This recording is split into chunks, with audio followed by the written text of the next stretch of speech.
Hi, I'm Pam Hayes from Hayes Sewing Machine Company. We're located in Wilmington, Delaware, and today I wanted to show you how to do some fusible applique. It is a very simple technique and it makes things very personal for you. What we're going to talk about first is where you can get some different things for doing applique. You can get books that have actual applique patterns in the back, like what you see here. And you'll notice that they tend to be simple designs because that'll make it easier to stitch around. Or you can also do work from clip art. And if you have a computer, you literally can Google, I want a particular shape. I Googled heart, and that's one of the options that came up. We're going to take this heart shape, and I'm going to transfer that to my fabric so I can applique this on. I'm using a notion that is called Seam 2 Light, and it has two pieces of paper. One that can pull away, and it pulls away by itself, and then on the other side you'll feel that there's a stickiness to it. So I make sure that the paper that has the sticky is up towards me. I take a pen or pencil and I'm just going to simply draw around my shape.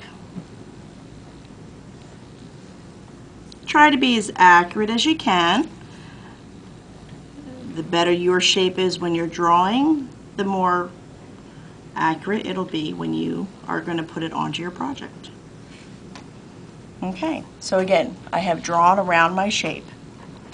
Now at this point I need to fuse it to my applique material, or in other words the fabric that I want to use for my heart. I'm going to take a piece of purple material and I'm going to do a rough cut. Rough cut meaning I'm just going to quickly cut around my shape. I'm not worried about getting it on the line. Just roughly cut it out. I take the wrong side of my material and I'm going to separate the two pieces. So the piece that has my heart, I'm going to place it, and this particular notion, the Seam 2 Light, it will stick temporarily, so I don't have to worry about it shifting on me. Now we're going to go over to the iron, and I'm going to iron where the heart is. You'll hold it for about 3 seconds. Whether you use steam or not, it doesn't really matter. And you can see that it adhered to my fabric.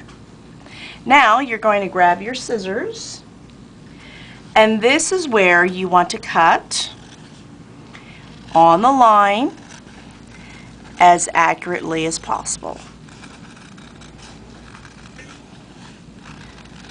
So again, you're going to trim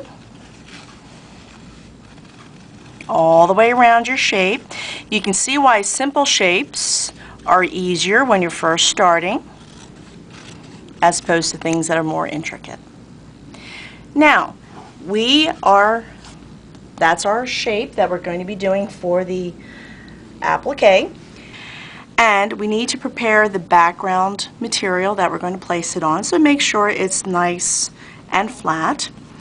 The Seam 2 Light puts a paper on the back of the heart, so you need to separate the two pieces. Can you see how they easily separate? Very simple. You now take your heart and you place it where you want it to be. What's nice at this point is you can reposition it very easily. You won't have any problems doing that. Once though you've touched it with an iron, it is where it's going to be. Okay, so no repositioning after you've ironed it. So I take, again, I do about 3 seconds. And now it's attached. Now, once we have taken and fused the heart to our background material, you could be done. this could be your completed project. However, most people like to do a decorative stitch around your applique. When you're doing it with a sewing machine, you need to make sure you have a foot that is called an embroidery foot. The embroidery foot has a groove cut out of the bottom, so it allows the stitches to pass through easier. So you would put that on to your machine. And then another important step would be what they call stabilizer.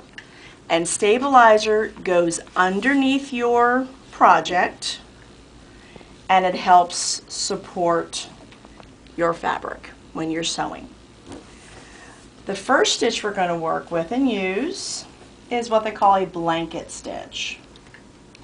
And the blanket stitch will look like this. So you can see how it has very regular areas. The little pokes, or the latter part, wants to go into the heart. So I choose that stitch on my machine.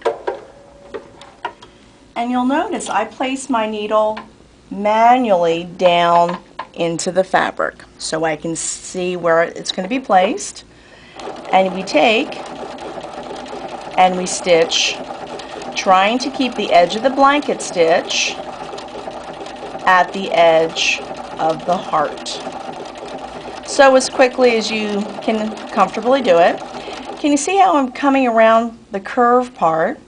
Something to be aware of, always stop on the outside curve, lift the foot, and turn it just a little bit. It'll make it smoother if you do that. So again, we're going to go around. Again, stop on the outside, lift up my foot, and continue stitching.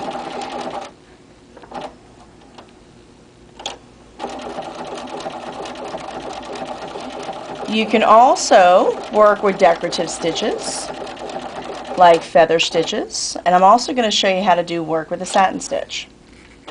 Satin stitch meaning a close together zigzag. When you're working with a zigzag on your sewing machine, this is the easiest way for doing your satin stitching. If you take a look on the screen, my length traditionally would be 1.5, so I want to reduce it down so it's at 0.3, so very short. And your width, when you first start out, is easiest to be anywhere from 2.5 to around 3. Now, when you're working with your stitch, again, can you see how I'm turning the needle down to make sure that it's going where I wish it to be? And I'm going to do my satin stitch, again, along the edge of the heart. Now, I'm doing 2 different stitches on the same heart.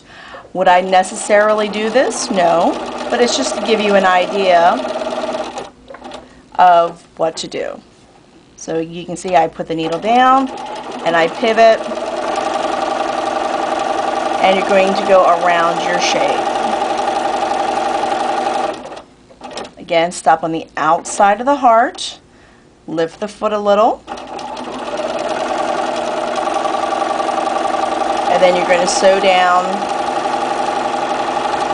to the bottom.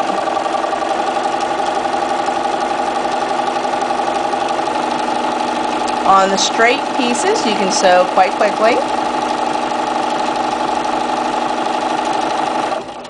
Now when I come to the end, you can just hold it and stitch in place.